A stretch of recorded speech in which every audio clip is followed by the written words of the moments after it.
آج ہم قربانی کے کچھ اہم پہلوؤں پر بات کر رہے ہیں۔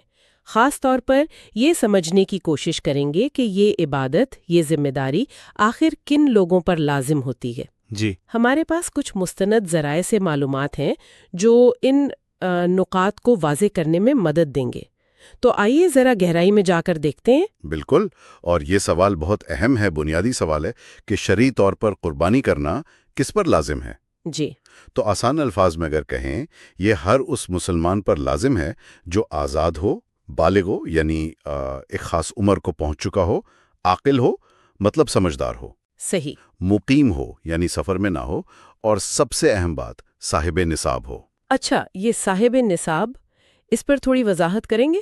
یہ اکثر لوگوں کے لیے تھوڑا سمجھنا مشکل ہوتا ہے۔ یقیناً دیکھیں، صاحب نصاب وہ شخص ہے جس کے پاس اپنی بنیادی ضرورتیں جو ہے نا، جی، بنیادی ضرورتیں، جی یعنی حاجت اصلیہ جسے کہتے ہیں، جیسے رہنے کا مکان ہے، کھانے پینے کا ضروری سامان، پہننے کے کپڑے، اس طرح کی چیزیں، ٹھیک، ان سے زیادہ مالیت ہو۔ اور وہ مالیت کتنی؟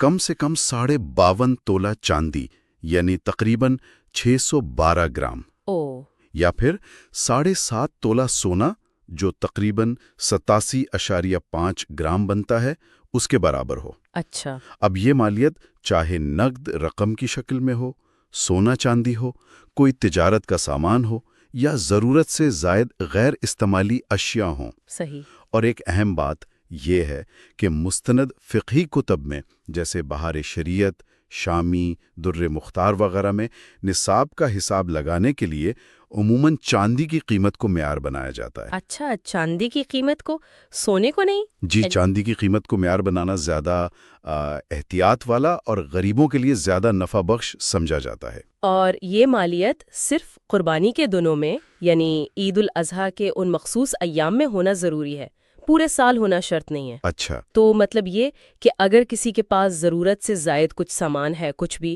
اور اس کی قیمت ان دنوں میں 52.5 تولہ چاندی تک پہنچ رہی ہے تو وہ صاحب نصاب سمجھا جائے گا؟ جی بالکل، وہ صاحب نصاب شمار ہوگا۔ صحیح، یہ نصاب والی شرط تو سمجھ آ گئی۔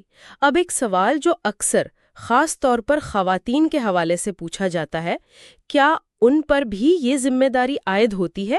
جی بالکل، یہ بہت ہی اہم نقطہ ہے اور اس میں کوئی ابہام نہیں ہونا چاہیے۔ فقہ کی مستند کتب جیسے بہار شریعت میں واضح طور پر لکھا ہے کہ اگر خواتین کے پاس سونا چاندی کے زیورات ہیں یا ان کے پاس ضرورت سے زائد جہیز کا سامان ہے یا کوئی اور مالیت ہے جو نصاب کے معیار تک پہنچتی ہو، چاہے وہ استعمال میں ہو زیورات؟ جی ہاں، چاہے وہ زیورات استعمال میں ہی کیوں نہ ہوں، اصل معیار ملکیت ہے اور نصاب کا پورا ہونا ہے۔ تو باقی شرائط اگر پوری ہیں تو ان پر بھی قربانی بالکل اسی طرح واجب ہے جیسے مردوں پر۔ یہ واقعی ایک اہم وضاحت ہے کیونکہ یہ غلط فہمی پائی جاتی ہے کبھی کبھی۔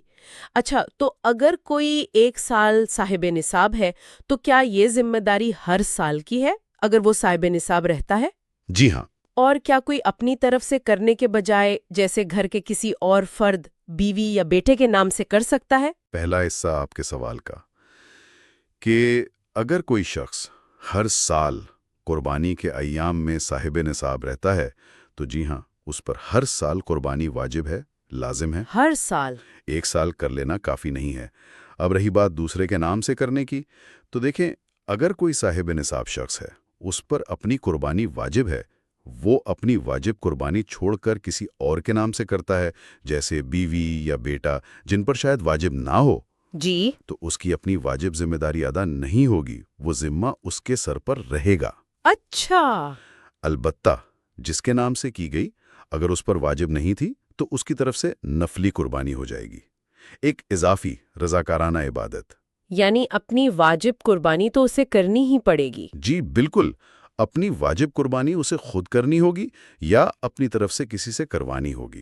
یہ بات بھی بہت واضح ہو گئی کہ واجب قربانی ایک ذاتی ذمہ داری ہے۔ اچھا، اب ایک اور صورتحال جو اکثر پیش آتی ہے، خاص طور پر ہمارے یہاں مشترکہ خاندانی نظام میں، اگر ایک ہی گھر میں کئی لوگ صاحب نصاب ہوں، مثلاً والد بھی، والدہ بھی، بالغ اولاد بھی، ہاں، یہ ایک عام صورتحال ہے۔ تو کیا حکم ہے؟ کیا گھر کے سربراہ کی قربانی کافی ہو جائے گی سب کے لیے؟ نہیں، ایسا نہیں ہے۔ یہاں اسلام میں عبادات کی انفرادی ذمہ داری کا اصول بہت واضح ہے۔